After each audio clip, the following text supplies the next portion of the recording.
What is up, guys? Welcome to episode 5 of the podcast. We have Hanna Chang in the house. Hanna does a wide variety of things. She used to be an accountant. I just found that out. She's a CPA. Back in the day. Back in the day. She works at Google currently. She got into trading cards a couple years ago, and it feels like she has a great passion for that, as well as a deep passion for F1. So we were thinking about what we were going to talk about today, and I think we're going to talk about a wide variety of things and just go with it. Yeah, freestyle. It's whatever you want to talk about, Hanna. But also, I did mention like women in the hobby is like a really big thing as well. Like where like it's a weird dynamic in cards where I feel like it's delayed of like I don't know, like women being leaders in the industry. Like, yeah. I feel like we go into that at first. Dude, I got a lot of things to say about that. So when you got into the like hobby, like did you what was your type of feeling with like when you got in? Like was it like, man, there's like so many dudes and there's like no women in here, like what's going on? Like can you bring me through that? Yeah, so when I first started in the hobby or started collecting, I didn't have any presence like on Instagram, YouTube, anything like that. I was just doing it on my own. And the biggest driver of me starting something like She Collects Cards, like kind of putting it out there that I'm a woman, was 99% of the time I was doing deals on Facebook or wherever. Even though my name is Hanna, everyone would start the conversation like, "What's up, dude? Hey, man. Hey, you got that card for sale?" What's And I'm up, like, brother? yeah, like, "What's up, bro?" You know, and that was like a normal thing. I didn't get offended or anything like that. I was just like, hey, like, if 99 of the people that you interact with are men, like, yeah, I would expect you to be men too. So that kind of got me to thinking like maybe there's not enough sort of like publicly known female collectors. I mean, there were shop owners and whatnot, but they're very, very small numbers. So that's what kind of got me started to say, you know what, even though I'm not creative, even though I've never done like YouTube channels or anything like that, I should just make it more known and like more normal for women or person of color to collect. So Have you seen like over the last year or so like more women come into the industry? Or oh is my it gosh, yeah. it is there's a Huge. And specifically not just like on the collector side, but like on the industry side, so the business side of things, whatnot. Obviously Julie, head of Yep. partnerships, I don't think she was like a collector to begin with, but you know, coming in now she's a collector as a leader in whatnot organization. So I've seen a ton more women come in leadership positions in the industry, which is really, really cool to see. Like you're setting a precedence, right? That it is cool, it is normal for you to be a woman and to be in this industry. On the collector side too, I know that Pokemon is like the newest thing on playgrounds in elementary and middle schools playground. So I know like of my nieces and my friends kids who are girls who collect Pokemon, which is cool. Yeah. what do you think it like needs to happen though for like more growth? Like is it content? Is it like just it being more accepted like of like yeah like this is like it's not just a male thing, right? Yeah. Like what bring me into your brain like from that aspect. Yeah, I mean, one, like, I don't want to force it. You know, I don't want to be like, that is my aspiration is to make this a Yeah. 50-50 ratio and whatever. I mean, Yeah. everything has to be organic. Yeah. That's how it sustains. But if there's something that we can do to like kind of just be a good advocate for this hobby, this fun hobby that we have, it's just like talk to your friends about it, who may be female or male. Talk to your mom, talk to your sisters, talk to, you know, whoever, you know, whatever gender, whatever ethnicity, just like, hey, like I do this, you know, whether on the side, I do this for fun or this is my business. Be more open about it, right? Awareness is like a huge thing. And I guarantee you, like, if we just talk to anyone on the street right now who's a girl, they're probably like, yeah, I know baseball cards, but that's like so in the 90s. That was when I was younger, but they don't understand the revolution that's happening in the industry, right? So just raising awareness casually, more organically, I think that'll do it. How did Women of the Hobby start? Yeah, so that was actually an initiative solely spearheaded by Sam Schiford. But you know, we got in touch early in the days, just kind of ideating how to make this more normal and like kind of get eyes on the platform. And in that process, Sam and I thought, hey, you know what? Why don't we just build a synergy together? Like, let's just do it together. It's not like, I mean, Sam is definitely the founder of it, and I was just wanting to be there to support her in any way possible. I'm so glad where it is today. I mean, you know, honestly, we don't like meet regularly, like once a month or whatever. Sam and I, we chat every week, maybe every day, even. But in terms of like official events, it's at those big shows like National, Mint, and whatever. But the amount of support that we get, both from male and female collectors and hobby like business owners. Like it's insane. So it's basically like a once a week or podcast, and Yeah. you bring like a woman from like the industry on each time, or how does that work? Yeah, so we highlight a woman from the hobby once a week through podcasts and also through like social media, just highlights. Just to again, like it's not to force it down anyone's throat, but Yeah. like make it normal, raise awareness. It'll take time, but we're slowly getting there. I think How do that's I the get beauty of into it. one of those events? Show up.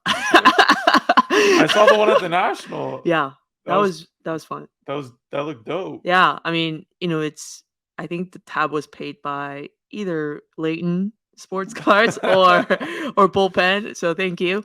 But yeah, I mean these amazing women, right? Like Ty, Bullpen, Yeah. Christina, Carlotta, Sarah from Leighton, Kentucky Roadshow, Jimmy's wife.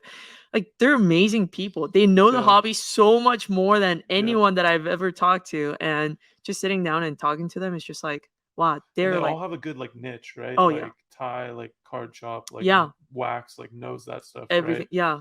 Like, I mean, And they're Leighton so too. well Like, connected. yeah, it's crazy. Yeah, It's yeah. crazy. So it's nice. We love it. What did you think about Mint? Because I saw you spoke at a couple of the Yeah, um Mint was cool. Like from someone asked, like, would you go to Mint or National?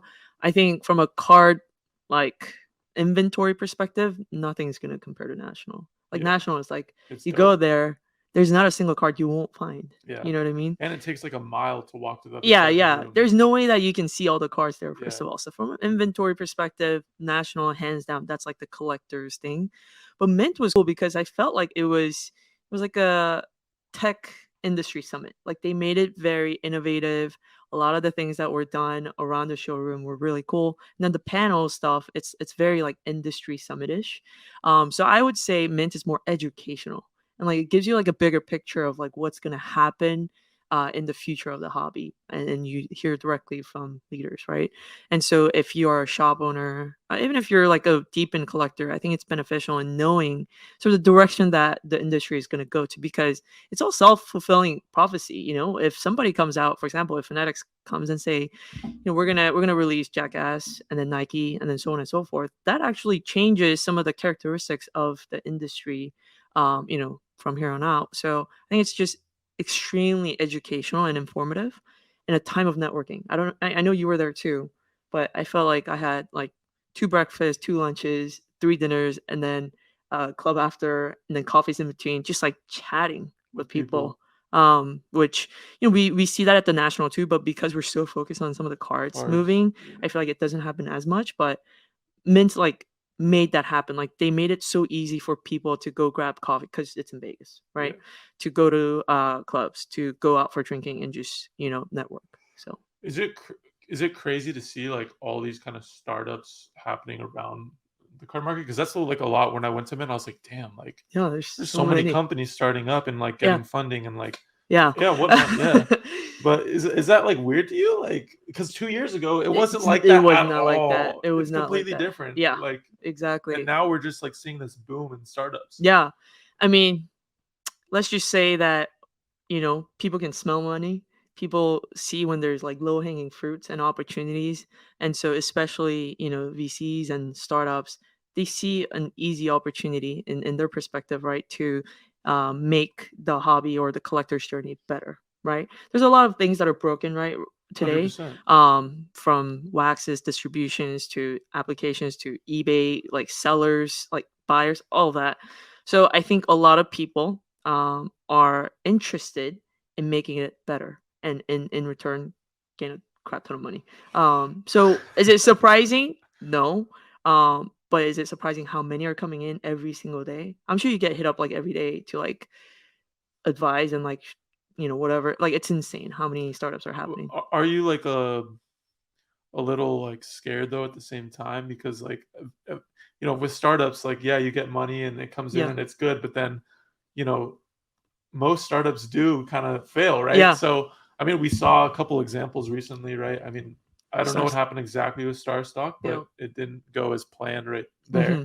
And maybe they'll be able to pivot and come back. Like, I mean, I'd hope for that. I Yeah. don't want anybody to fail, but at the same time, like it didn't work out as planned, right? So are you like scared like to see like, you know, some of those companies kind of go away? It's not my money, so I'm not scared. But But in yeah, terms of the view of the hobby, right? right, Like if right, somebody sees something like that fail, they'd be like, yeah, oh well, the hobby failed, right? right, But right. I think that's two separate dynamics. Yeah, and I think that's very fair point. And from a VC's perspective, shooters got to shoot. Like they don't, shoot 10 times to make 10 shots. They make, 10 shots to maybe get 2 to 3 right. And so, from that perspective, like everyone should just understand that these money pouring in doesn't mean that it's all going to be successful or all fail, but there will be some that win, some that, kind of goes away. But the most important thing is that when you let's say you have an opportunity to invest in one of these startups or be a user of this startup or be a partner of these startup, whatever it is, the most important thing in my perspective is the usability and like the benefits that the product actually brings, not just at the sheer like, oh, this has this capability and then we want to exit out when we hit x amount of users, whatever. Yeah. Like I don't think that's healthy. It's truly like, oh, we're going to bring innovation into this aspect, or like, hey, that part where people hate buyers not paying for the items they want on eBay, we're going to fix that. Yeah. Something like that, that's like, yeah, like that's gonna work, And that's what like I always get like when you're at shows or you know you're at these like card events, like somebody comes up to you and like pitches their idea, and I like, and the first thing my head always goes to and like, all right, like what, like how is that any different Different, than right, this, or how is that any different than that, right, right? So like I feel like there's a lot of that going on too, yeah, and like maybe it's not the best idea, but they're yeah, still getting money, and I'm just like, yeah, damn, like yeah. I might be wrong though, right? And it might not work out, but you like you starting a startup? no, I'm not, I'm not, I'm not. But I'm just saying, like for example, like whatnot, right? Like it takes away like how you mentioned like somebody has, when they pay like Yeah, it's locked no in, return. like That's no it. return, Yeah. no nothing, and it takes that dynamic away, Hmm. right? Yeah. And so many other things that it does, but that's like a perfect example, like when you talked about eBay. So and like Yeah. even a company like Alt, like I look at them and I'm like, all right, like I see kind of like the benefits and what they're doing and Yeah. like the growth. um so But yeah. like you wouldn't say that Alt is doing anything differently than historically what like an auction house did or like a No, vaulting company did. but I do know like there's things in my head where I'm like, okay, if they can do this, like for example, like if they were, you know, you could put a card in the vault and then take a loan out based Yeah. off the Hmm. card. Hmm. That's a game changer. Right. Right. Right. Right.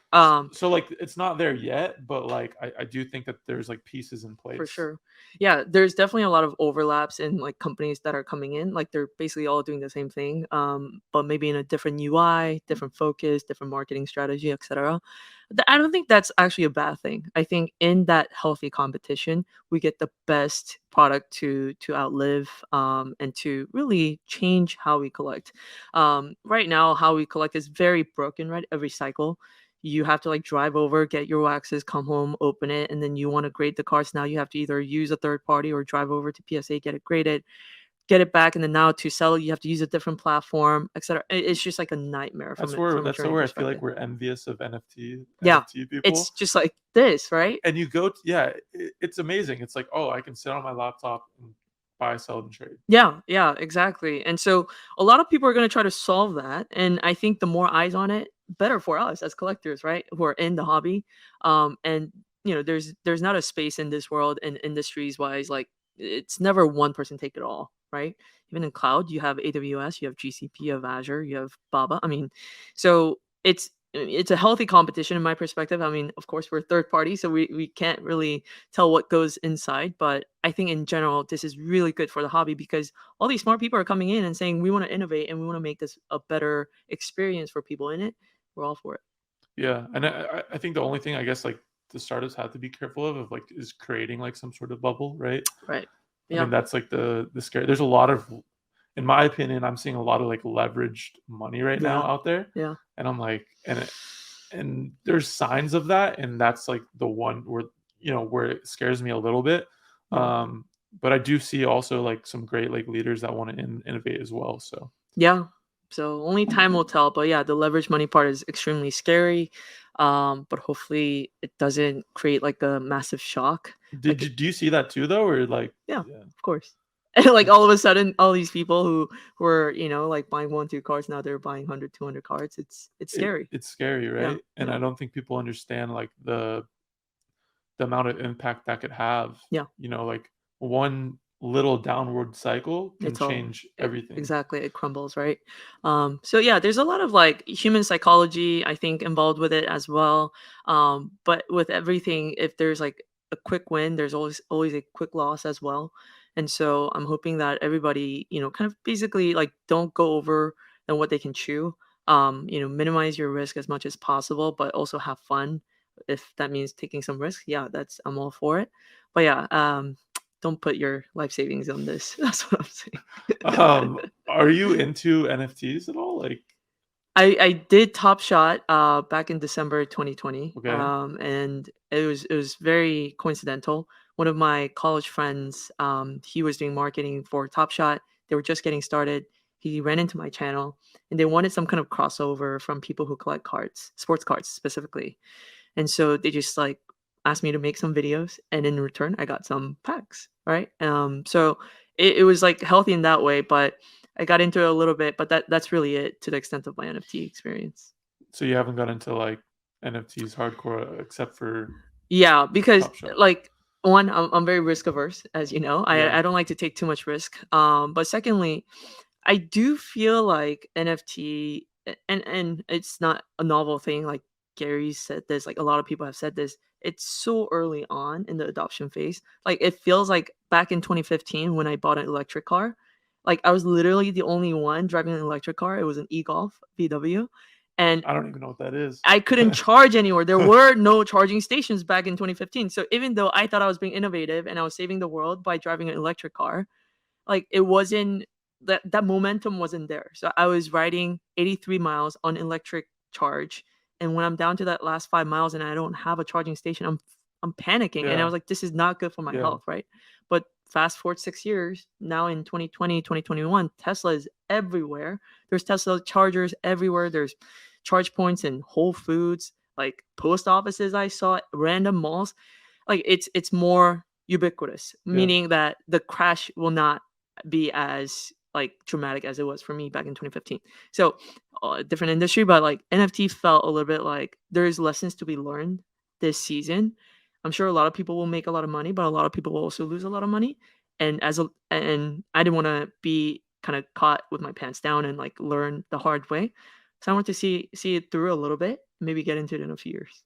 Yeah, I mean, you're right though, because like it used to be with NFTs, like let's say like 6 months ago, you could literally mint anything, Yeah, and then you could flip it and make money. Like yeah, it was insane. And then there was an oversaturation of just like bullshit projects coming out, and there still is bullshit projects right, coming right. out, and it's like just terrible. Like you look at it, Hmm. I'm like, oh my god, this is just like a pure scam. Yeah. Um, and then also like another interesting point, when Russia invaded Ukraine, right? Hmm. That night, like remember I was at a trade night, Average Joe's, Okay. and and we're hearing Russia invades Ukraine. A lot of NFTs went down like 50%, Yeah. and crypto like took like a Yeah. bath too. But I'm at this trade night, and what's still trading and going down? Cards. Cards. So I was like, damn, like cards. And through that whole week, cards held stronger Yeah. value, hype, like from what I saw, Hmm. than NFTs, than cryptocurrencies. Now a lot of the NFTs bounced back and people made good money, Yeah. but it was interesting to see like that all kind of take place, Yeah. like and where I was at. It was cool to see. Yeah, no, that's awesome. I mean, I see that too right now. I mean, obviously with Formula One, I feel like it's like it's like there's this wall that is surrounding it, and nothing is gonna break it right now, which is insane. But yeah, like spaces like NFT, new things that come about, there is always gonna be volatility. It's like it's very simple. If you are new to a market and there's not as much new money coming into the market, yeah, you will either lose money or at best you will keep money flat. So if there's not like correct healthy way of like rotation of like people exiting, people coming in, things like that, then yeah, it's prone to be like crashing at one point, and find its stability there. So NFT does feel a little bit early. Call me an old fart, but that's my take. But I know a lot of people who've made a ton of good investment decisions with NFT. So Yeah. You brought up F1. How did you get into F1? I need to hear that story. yeah. which is funny because every time I think about this, I'm like, dang, I should have grabbed that purple Lewis from Sasha back at the National. That's That's a literally paying card. That's a paying card. literally all I think about. I'm like, I'm pretty sure I offered it to you. yeah, you did. You Yeah. were like, hey, and you were in it with Lou, I think, Yeah. and you guys were like, grab it. Like we will give it to you for a decent price, whatever. It was from Plaza. Yeah. It still haunts me. That's a storied card. Yeah, I know. Yeah, I heard. Yeah. But anyways, how I got into Formula One card. Were you a fan before, like, you got into the cards, or how did that work? So my husband is a big Okay. Formula One, Formula Two, like Indy race, dirt race, and he races. That's Oh, his hobby. really? Yeah. So by marrying into this culture, I had to watch at least highlights with him, right? But I mean, so when I was in Austin, I went to school in Austin. They built out Coda. And they like had this like opening ceremony, everything like that for UT students. And then the first race, which I believe in 2012, I got to go. And as a grad student, for me to go, I don't remember the exact numbers, but I'm pretty sure it was under $30 a ticket. That's why I went. Wow. Yeah, it was cheap. really cheap. It was really cheap. Lewis Hamilton podium. I remember that. But yeah, so I wouldn't say I was like Formula One every weekend, like let's go. But I was definitely in it. I knew who was winning. Yep. I had to watch some highlights and whatnot. But yeah, so when I saw that the product had come out, it's not like I got a call from a distributor and they said, hey, we have boxes at $50 each. You need to get on these. It was more like I walked into a dinner and they were ripping Formula One. And I was like, there are Formula One cards? Like, So the people who were ripping F1, Yeah. were they like already card collectors, or were they just F1? They were already card Okay, collectors. gotcha. Yeah. Niche like soccer collectors, and they were also into Formula One. It's like, what? There's Formula One cards, and they're like, yeah, it just came out. You can just grab it and blow out. And I went back home and I was like, How much was that box at the time? $450. Okay. Yeah, and that was on blowout, right? So it's not like on eBay where you could get a little bit of a steal or whatever. It's blowout $450. So we grabbed a couple boxes there. I also went to Burbank. They were selling it for $500. I opened some there. It was just like casual. Like it was definitely not to make money, right? Yeah. It was like just really cool to see these cards in physical flesh. And then we got really hooked. We're like, man, these cards look good. Oh, it's a flagship product. There's none before from a big manufacturer that's licensed. That's interesting. And then I started noticing a pattern where big soccer collectors were chasing after the reds, the purples, and some supers if they got an opportunity at it. And then Dynasty was like selling out already, which is the on-card auto with patch, thicker one. I was like, yeah, maybe this is it. Like, I actually was excited to open all those packs. So yeah, that's how it started. What period of time was that? That was maybe a month or two before the National, so June. So still relatively early. Yeah, Didn't that product come out in like March? Yeah, March, April, when they were actually $50 a box. $50 a box for the Chrome. I thought it was $250. Okay, guys, so $50 a box. What is, well, after you finish your drink, what does that box go for currently now? I think we were talking about it yesterday. We were texting. I think 35 was the last sale or something like that. Yep. Yeah, 35 each. $3,500 a box, and it was released at $50 a box. 50, 55 around there, and there are people who got. We have 9 boxes over there, but that's all. Yeah, going away. That's tempting. It's already. It's sold. Nice. Yeah, some guy bought 9 boxes. That's crazy. I mean, not crazy at all. We have a case too. If you want to rip the case, we can rip the case. 2003 Topps Chrome basketball. Yeah. Goes for what? 25? It used to be. Now it was 16,000 now. Oh, wow, that dropped quite a bit. A lot of basketballs dropped down. Interesting. See, like I have not been in touch because I've been so busy with Formula One stuff. Yeah. But yeah, I think 16 versus 3.5. Doesn't that still sound like a steal? I guess yes and no. I think like ripping that $16,000 box, you're not going to get the ROI. Yeah. Like you're just in pure pain. Yeah. But because LeBron stuff's down too, right? For Chromes. Right. But in F1, it's not like 100%, but like you could hit a really big card. Yeah, and be up still. And be up. Yeah. So it's not like, I think now I think I need to keep those boxes. I think so. I think you need to store them somewhere you can't reach into. But yeah, so boxes have gone crazy. I went really hard on Sapphire at the $1,000 level because we're like, oh my gosh, there's no stopping of this, right? So maybe it'll hold at 1,000 for a bit and then go up. No, but it just kept climbing. Is Sapphire more limited than Chrome in your opinion? It is because they weren't massively produced in cases. First of all, they were mostly in single paxes. So if you have a case, lucky you. I remember this was Dope. back in early August. I had 3 cases of the Sapphire. I posted on Instagram story, and I wanted to rotate some of them. It's like, does anybody want it? And I had it out for 7K. No one wanted it. I literally had to strangle people. Like, do you want? Like, I was calling shops. Do you want it? Whatever. I think I was trying to buy a single like Formula One card, Lewis card, probably. No one wanted it. It was insane. So I ended up just opening 2 of them myself. I was like, okay, if no one wants the case, then I guess I have to break it and sell the singles in it, right? Yeah. So I broke 2 cases. Some decent hits now that I think about it, but like back then it was only $400-500 cards. So like there it goes. And then I sold one to Rated Rips Fergie for like 11K. Wow. That was it. That was the end of my 3 And now case you have saga. no. I don't have any case of sapphires. Interesting. It's interesting. But I know Sasha thinks that he's sitting on gold, but there's no case hits in top. So don't think that like his case is worth more. Just pay him the lose times 10, okay? So I think this is an interesting point because you brought up like you love F1, but you wanted to sell the 2 cases. Yeah. I feel like a lot of quote unquote whatever it is, collectors, investors, flippers, Yeah.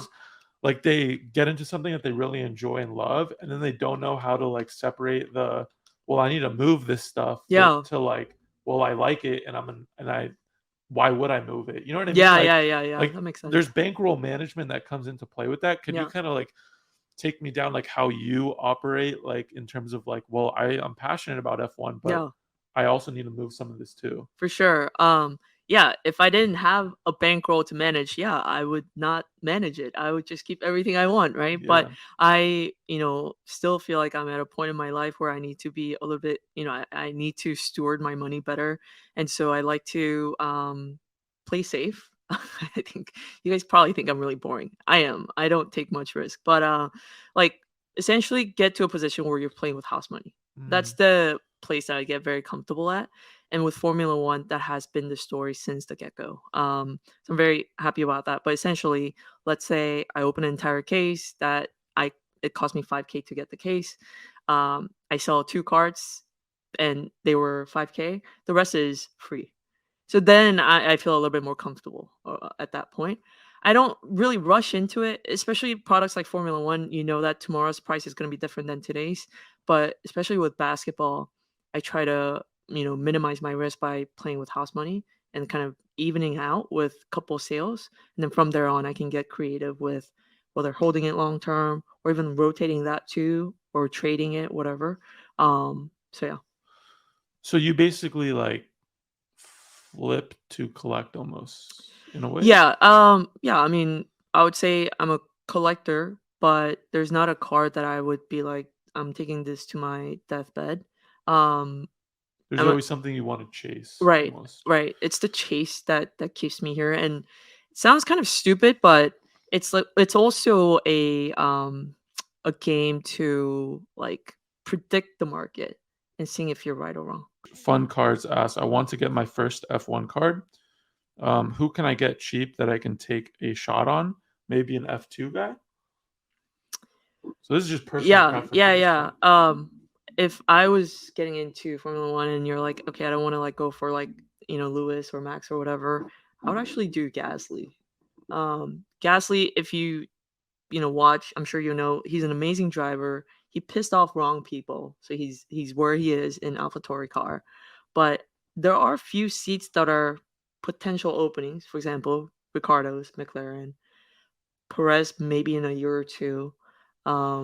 There are a few spots here and there that I think can definitely, and Sainz. I mean, if Sainz doesn't win in Ferrari like an actual world championship, he might just be like, I want the money and go to a different team.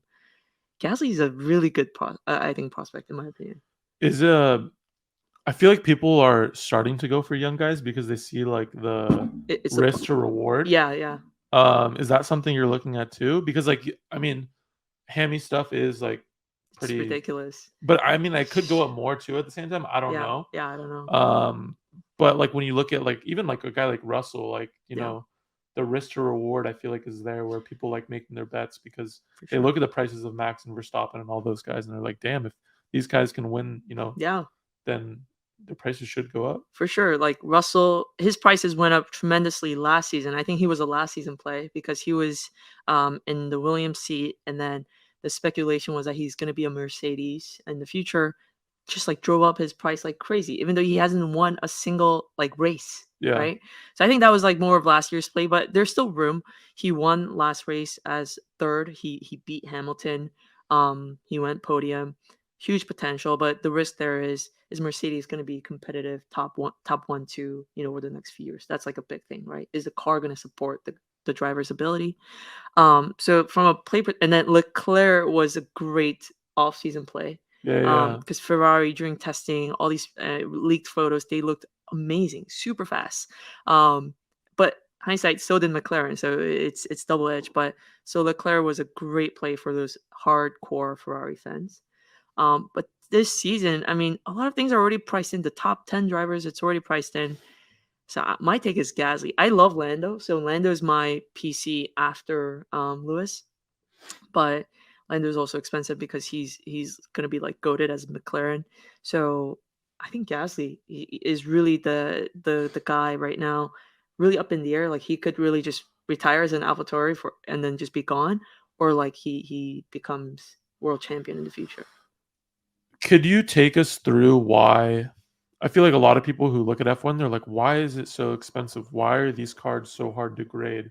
Right? Yeah. Like, um, could you talk to us a little bit about that and then also like the dynamic of like who are the actual fans? Sure, yeah. So in terms of the card, the first 2020 Topps Chrome and Topps Chrome Sapphire Topps Dynasty set, the reason why you see a lot of these sales on big golden or PWCC auction houses go for a lot is PSA 10 is impossible. The quality control of these first year set was literally like non-existent. Cards grade on average about 7 and an 8 at best, and that's why when you see a PSA 10 up for sale on Alt or Golden, people want it because it's not only a PSA 10 gem mint, but the scarcity. When you look at the pop report, there's literally only one or two of PSA 10s of the color parallels in this set.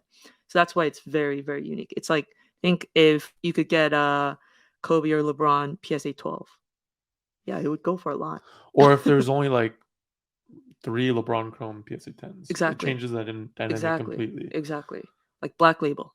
Yeah, it'll deem that premium because of the quality of the card. So that's why I think a lot of those are priced in. What was the second question? The fan base, because like a lot of people talk about F1 going into a race now is super Oh yeah. expensive and stuff like that. So Yeah. like, what sort of wealth comes into play in terms of like most of the fans? Are they wealthy? Are they like? Yeah.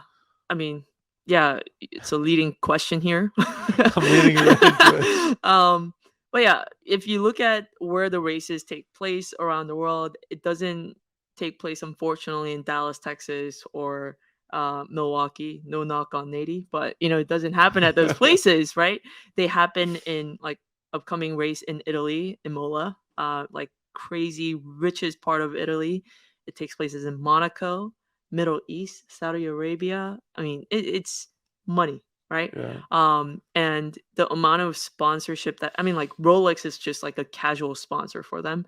So, in my opinion, the reason why Formula One carts specifically is deeming such a high premium already, and like there's really no limitation in like people's pocket, is because people who enjoy Formula One tend to be a little bit more nerdy, sophisticated, and have a higher discretionary income. They're not your sort of average. I'm a big diehard Celtics fan. My parents are like season ticket holders at the 200 sections. Like they're not that. They're like, no, we're actually traveling to Barcelona for my son's 13th birthday to watch the race and meet with signs.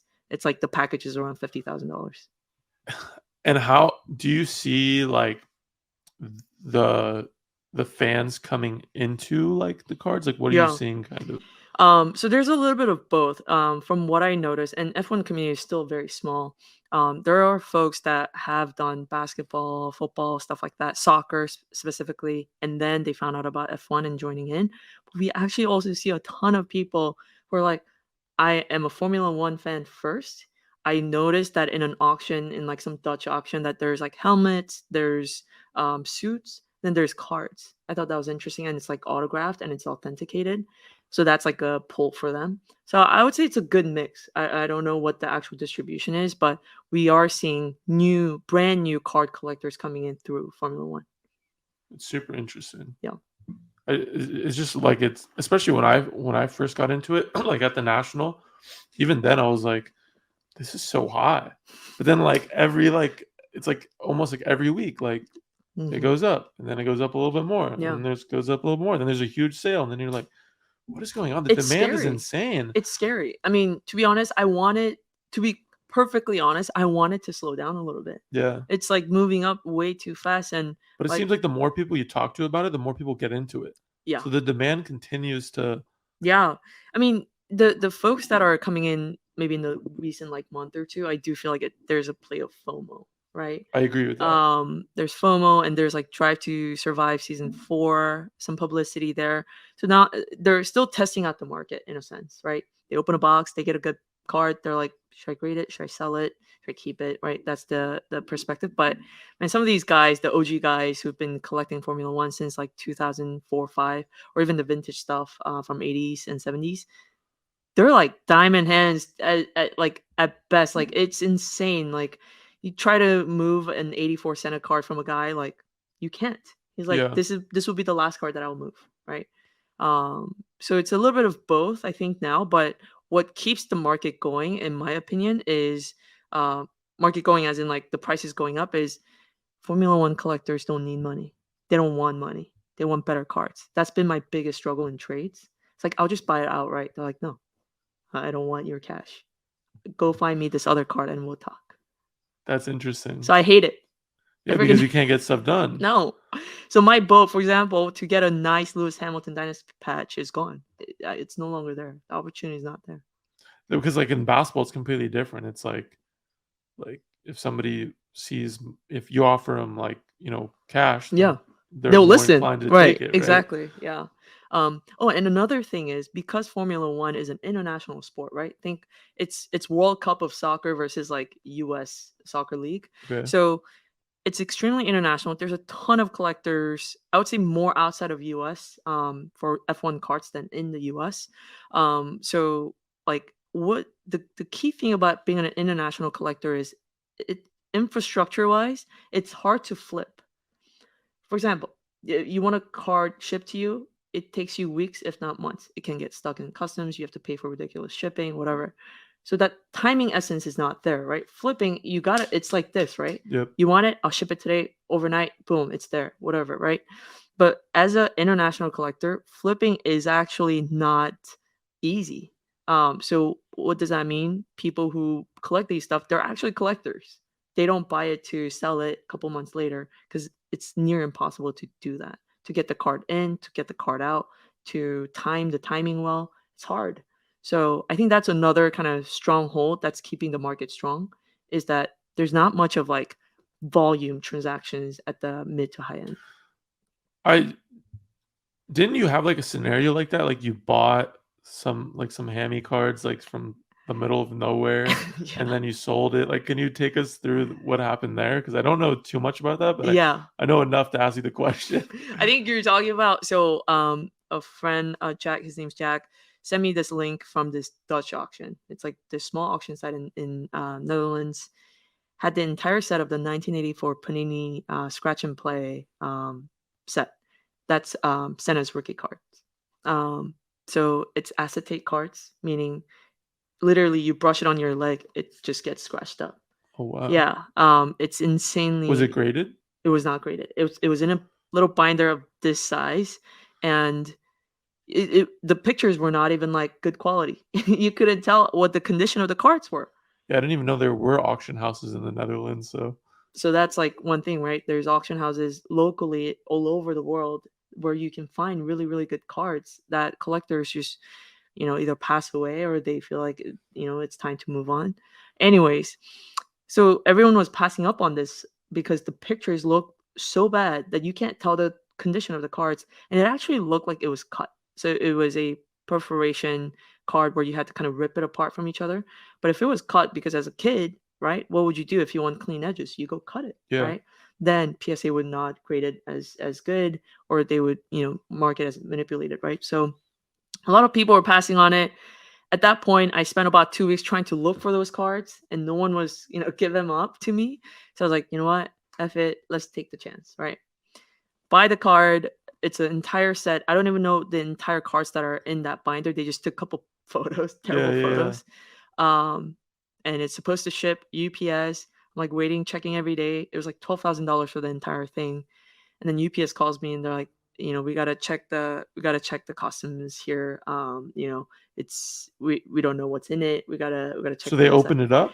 They ended up not opening it. I think they contacted the seller and then figured out, like, what are these? Like, why do stickers cost $12,000, whatever? And I ended up getting it in 2 months. Yeah. What was supposed to be 2 months? Yeah. What was supposed to be 2 days took 2 months, and I was just like giving up at that point. Did you think that you would never get the package? Yeah. I mean, there's part of me that was just like, there goes, my money, right? But yeah, ended up getting it in hand, send it to PSA, ended up being the highest graded Senna. So wow. Yeah. That's a nice little play right there. Yeah. That's crazy. Okay, so you need to send me the link to that auction house. I will. That's crazy. So is that like one of probably like your biggest F1 flips, you'd say, probably? Yeah, I would say. I didn't sell any of the cards yet, but I'm thinking about it now. Oh, got you. Yeah. Interesting. Yeah. All right, so now we know that we got to go to auction houses across the world and just make plays doing that. Yeah, why go to auction houses online? Just go travel to like Argentina, Portugal, Spain, and just check them out in person. I honestly that it was clueless that there was like auction houses like that. I know Kyle's gonna go like tonight and start like searching auction houses. There you go. Find deals. That's funny. And when you graded those cards, like what was like, because you know how like grading now it's like 150 service level, like 1,000, like did they upcharge you at all, or was there anything like that? Or at that point they had graded like 2 of those sets, so there wasn't an upcharge. I just sent it Super Express, kind of like talked to the other collectors who sent them in, and they were like, yeah, that's it. It went as Super Express. And is there any like, I mean, I can tell like from our conversation you love F1, but is there any other like areas you're looking at, like in terms of like making plays? Like, is soccer interesting you maybe because of the World Cup? Are you going to go back into basketball just because it went down so much recently over the last couple of months? Yeah. So I have stopped basketball for a bit because of the fluctuations, and right now it just feels like I have placed my bets on basketball, and I'll just see it through over the years. I'm not making like crazy plays on like LaMelo or whatever. Soccer is a little bit interesting, like World Cup, like you said. So I'm picking up like Mbappe here and there, like colored ones. But I'm really loving this like emerging sports space. So they're not like emerging in like true sense, but like emerging sports card sense. So Formula One is one, like tennis is a big one, obviously. And tennis is exciting. I grew up playing tennis, and so I have my favorite players, but they're already expensive. But anyways, tennis is one. Cricket is one. Are there cricket cards? There are cricket cards. Check it out. Might have to make a play after this too. So how long like have you been in the industry? Like, has it been like 2 or 3 years, or less than 3 years? So about 2.5 years. My journey started when literally the night after Kobe passed away. I feel like a lot of people got in from that. Yeah. A lot of people. Yeah. Because I remember when he passed, his cards like literally went up like 2-3x. Yeah, that's when I got in, because I was looking at some shoes to get of his from StockX, and they were $2K. I was like, I'm not paying $2,000 for shoes. Yeah. And then went to eBay and I just binned his 96 Topps rookies for $200. Wow. That was still a good deal though, because yeah, it went all the way up to 1,000. Yeah, that's what I was gonna say. Yeah. Because I had one up on StockX, Mhm. And I was trying to take it off right when I heard he passed because Yeah. I was like, I'm not selling any of my Kobe stuff. I love Kobe. Like I'm never. And then it sold, and I was like really butthurt, but it's whatever. Because I still had a couple other ones. But yeah, I feel like that's a lot of people got in because that, and I feel like we saw this, a huge Kobe run because Mhm. the love for Kobe. People just wanted to have a piece of him, Yeah, and like exactly. that got people in. And then they started learning about collecting and Mhm. investing and all that sort of stuff. That's And me. I just wanted a piece of him. More F1. that's my beard oil. Still, we were talking about F1, Yeah. but let's get into like where do you see yourself kind of like leading into this industry at? Like it seems like you're doing like multiple things at once right now, right? Am I Yeah. wrong? Or You know, you're right. because You're right. with you're doing all this stuff and you also work at Google, Yeah. so I feel like, and you're a mom, Yeah. 2 kids. with 2 kids. Yeah. That's insane. It's busy. I mean, like, where does time management come into play? You cut out sleep. You have no social life. You don't go to Coachella. It works. No, I don't think Mick would be happy if he didn't go to Coachella. Okay, so yeah, I do have a lot of stuff going on, but like honestly, the cards side of my life has been an escape. You know what I mean? Like it's a place where I can fully, take control and like take things on my own pace. If I want to do something, I do it. If I don't, I don't. And kind of get away from like the stresses of like, like yeah, child raising is definitely stressful. Work is stressful, relationships are stressful. So it's like a zen kind of place. I love that. But I do feel like I do need to make a decision soon in how to allocate my time more efficiently and like in a place that's most rewarding for me. So I actually I'm gonna quit Google and look for my next play. That's a huge announcement. Is it? I think it is. How many people are watching? I don't know enough. Okay. Well, yeah. So yeah, I'm thinking about my next play. We'll see what it looks like. Maybe it's in the hobby, maybe it's not. Maybe I just take some time off and play with my kids. Who knows? But Because you're doing so many things though, do you see yourself like as being in cards as like a way to like kind of like stress relief in a yeah, way? absolutely. Yeah, it's fun. Like that fun as I've never actually had a hobby growing up. I mean, I liked hiking, I liked tennis, all these stuff, but I was still like focused on like one thing and just kind of chased after that. And so finally I got to like find something that I where I can like just really just peace out, and like just really be in the zone and like just enjoy that. So I'm definitely thankful to have found the hobby the last 2 3 years. But yeah, we'll see what it looks like. But I'll always be be on eBay, be on Instagram, like looking at stuff, lurking at stuff. But yeah, we'll see what it looks like. Do you see yourself either joining a startup or maybe starting one yourself? Um, Starting one myself, definitely not likely. I've young kids and stuff, and it's a big priority for me in my life, and I don't think I can be away, like 90, 100 hours a week away from them. So maybe in the future, right, for fun. Being part of the industry, maybe. I mean, if there's like fun things and interesting projects and problems to solve together, I'm definitely up for it. But not in a rush. Is there like a problem right now that you see of like, oh, like somebody can start this business right now, or an idea? Like, is there something right now where you're seeing There's like, there's a ton. I mean, Kelvin always has like ideas of like how to make this better, how to make that yeah, better. I'm like, why are you telling me that? Like, go talk to the right people about it. yeah, Yeah, there's certainly like we talked about I think the collector's life cycle journey is completely broken. Like no single unit is talking to each other. Like for us to buy, it's from a different place. To grade, it's from a different place. To sell, it's from a different place. And then we're like fortunate to be in Los Angeles area to like go to all these shows and opportunities to like offload, buy, whatever. But like there's a ton of people across the world who don't have that opportunity, and to bring that to them, I think that'd be huge.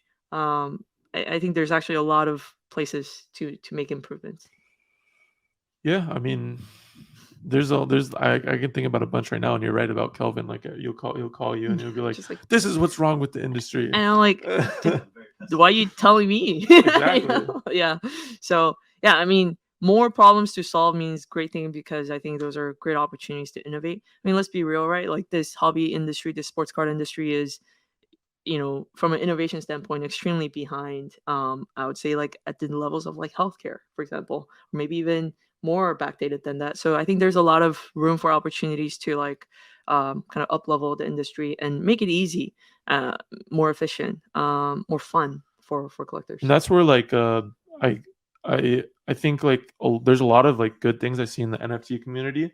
I'm like, damn, why isn't it like that with cards, right? Yeah, I mean, of course, like the biggest thing is like, wow, OpenSea is like the platform, right? You can go yeah, there, buy, sell, and trade. Where we have like 20 different like websites and plays, and yeah. you have It's PWCC. because NFTs is new and it's done by young people in this generation versus sports cards has been around for hundreds of years, Yeah, and there's like a certain culture to it. There's like certain way to do it, and those have not changed over the years. yeah, and then you talk about culture. Like I'll go to NFT events, and it's just such a like open and like accepting and Yeah, like it's I mean like it's insane like and it's just such a positive community yeah, where I'm not saying cards isn't, yeah, but I feel like there definitely are improvements in that area where we can exactly. make, Yeah, that's exciting. because you want somebody to go to a show and it to be, this is the best experience ever, I'm going to tell my other friends to come with About me it. next time, Exactly. versus I went to a show and it wasn't really that cool, Yeah. right? Or Like, like hey, stay behind. I'll be back. I gotta go do this thing, and then like you're exactly. not very proud of like what you're doing or where you're going. I think those are like, yeah, it's a comparison thing, but like, doesn't that get you excited? Like you as a like player in the hobby, you can bring changes to those tangibly, and everyone can, right? I agree. So we'll be able to hopefully in 5 years time, 10 years time, look back and say like, that's where it was back then in 2022. Look where we are now. I agree. And I guess I'm just like the industry, what the mint, like the mint was like, all right, this is dope. Yeah. Like this is something that like is growing the industry and will push other shows to innovate as well, right? Right. Yeah. But at the same time, I feel like people are scared to innovate Hmm. because they don't want to make mistakes, Yeah.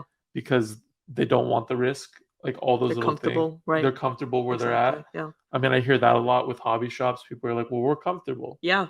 right? So it's like, why would we change? Exactly. So there's always going to be friction, but if you think about kind of like the history of mankind, if we didn't want to change, we would still be in floppy disk and CDs. You won't be able to transfer files like, via cloud. If we were comfortable, we would all be in landlines. There will be no cell phones. So there are disruptive technologies, and like innovations that actually overall, yeah, there are some bad things about it for sure. Like security, of course, is like a big one with like innovation of technology, but the upside is still there. And so, the industry evolving, innovating, yeah, there will be challenges. There will be, places where we're like, it might have been better the other way, but ultimately overall we want innovation because ultimately at the macro level it'll be better for the mass, right? So What are your thoughts on Fanatics kind of leading the way of all this? Like, how are you feeling right now about it? yeah, I mean, there are a couple other releases. I think they're still trying it out. I don't think you can say like after two releases, this is who they are, like this is how they're going to do it. I genuinely think that they're just collecting data of like responses, appetite from the hobby. So far, I like it. I feel like Luber's vision and Fnatic's vision is definitely more innovative than I've seen in any other spaces. And for them to kind of solve this, and the problem that they're trying to solve first and foremost is the distribution channel, right? If they're able to, solve that, in a reasonable way, I think that's a huge win for the mass, right? Maybe some, distributors in the middle won't be happy. Maybe some of these big distributors who would like hold so much inventory will be unhappy, but overall it'll create a positive experience for the collector, then that's a win. So yeah, I mean, if there were any other person to do it, I think Fanatics will do a good job. You talked about distribution, and I remember I brought Rob on last week, Oh and he god. and, and he got into it about distribution stuff. But like I always like talking to like guests about it, because like if somebody's new coming to the hobby and they're like, how do I get wax? Like Yeah. it feels like a weird dynamic of like, oh well, I'm not a hobby shop, so I can't get direct distribution. Oh well, even if I open up a shop, it's going to be really tough for me to get good prices on. Yeah.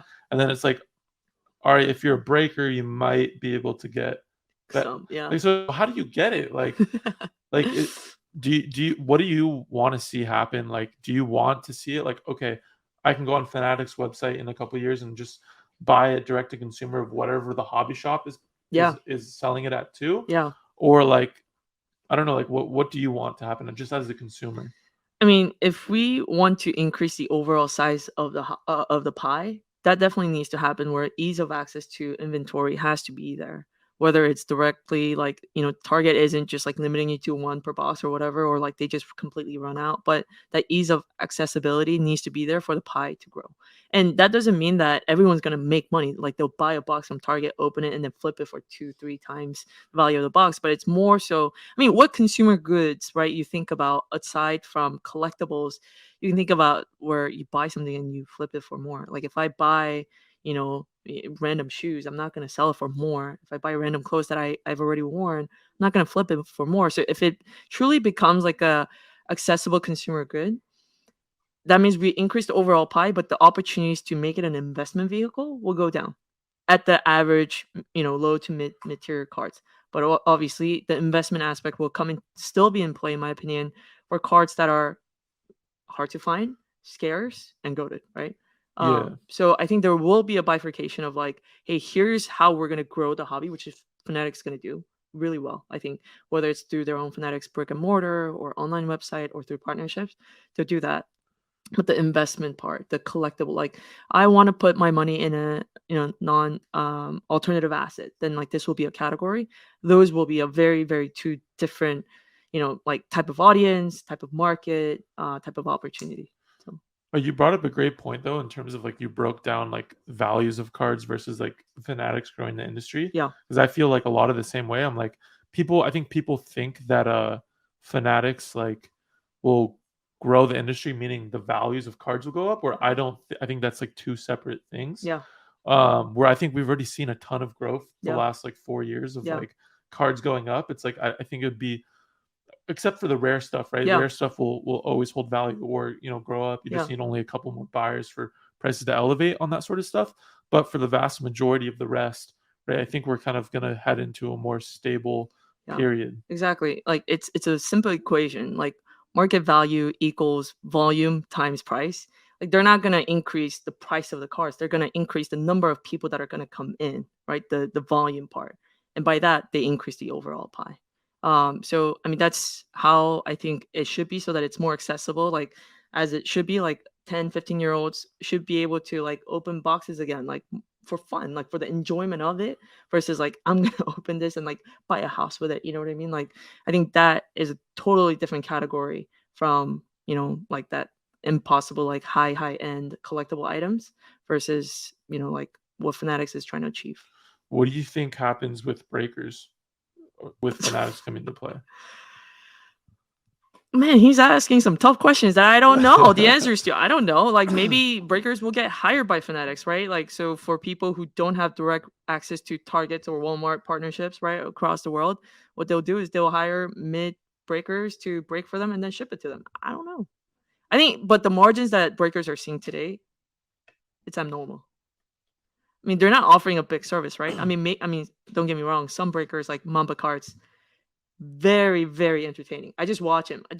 Just Leor's voice and like how he like expresses each card. That's entertainment. Like I would Yeah. watch it for that. But not every breaker is like that. So the service that they really just provide is open the box, and they're just capitalizing on their opportunity to be able to get those boxes at a decent price that I'm not able to, right? Yeah, and I think the best flow to the top, like a guy like Mama Cards you Yeah. brought up. I remember when they started, it was like, because they were just collectors at first, right? Really? Yeah, Yeah. they were literally. I remember it was at Bullpens Trade Fest in Santa Uh-huh. Monica. There was a trade night, whatever. I met them, and then they started ripping. Like I forgot what they ripped. I think they ripped like NT basketball, Uh-huh. like 5 boxes or something like that, and it was absolutely insane. And like they would go crazy. There's a crowd around them, but they weren't like breakers. They're just doing it because they wanted My to. gosh. And Yeah. and then I remember when they started, and then I mean, grown tremendously. Yeah. And then unfortunately, actually, like 2 weeks ago, they got broken into. Yeah. Yeah. That's another scary thing of a hobby. I It mean, is. especially around in LA here, like there's a bunch of shops that are getting broken into and stuff. And I it's like, know. I guess that's one of the, when you brought up security, like that's one of the main issues with Yeah, cards. for sure. Like I was telling you before we started recording, like I live in proper LA. Like I don't keep anything in my house. Like not even just cards. Like like rings or whatever. Like I don't passports. Like I don't keep it in my house because, break-ins are so common. Package theft happens all the time. Like they steal my Amazon stuff that I actually need the next Really? day. Yeah, oh, yeah. And so it's not just like in like right zip codes, bad zip codes. It happens everywhere. And so yeah, I mean it's very unfortunate that it happened to Mamba, but hopefully everyone has insurance on it. Yeah, that's scary. All right, guys, I think it's time for giveaways. I have an F1 card for a giveaway. I don't. All right, we just gave away the orange out of 25 Cyril. Is that how you say it? Cyril, yeah. And now we're gonna go for it's a Cooper Cup rookie auto out of 100. Pretty cool. No idea who that is. You don't know who Cooper Cup is? No. That's pain. Sorry, man. I think it's like a $100 card, probably something. She stays in her lane. Yeah, I do. You're looking at the traffic. Yeah. See, Hanna was like, I can't believe you do this every day. I was coming down here and my husband messaged me. I was like, what are you doing down in San Diego? I'm like, yeah, I don't know. I thought it was in Orange County. It is in Orange County. Are you sure? Yeah, this is Orange County. The vibe and everything is definitely San Diego here. Yeah, it's definitely Yeah. But now that's why on it. Oh wait, Calabasas Sports Cards, congrats. You just won this Cooper Cup auto out of 100. Congratulations. Congrats. No, but that's why when I always go to the Burbank, I'm like, I have to if I go up there at a certain time, yeah, I have to stay up there because if I come back down, it's gonna be like 2.5 hours. You know what I mean? The grind. So what I try to do now is do all my deals in one day. Yeah, and then make my way up and then come back down. So oh my god, that's the play. But Hanna, thank you so much for coming on. Yeah, thanks for having me. I feel like we covered like a bunch in like a good amount of time. Yeah, no, I had fun. We can chat more. I mean, we can. I'm just kidding. I'm tired. All right, cool. So tired. All right, guys. I appreciate you guys tuning in. If you're watching on Whatnot Live, I appreciate it.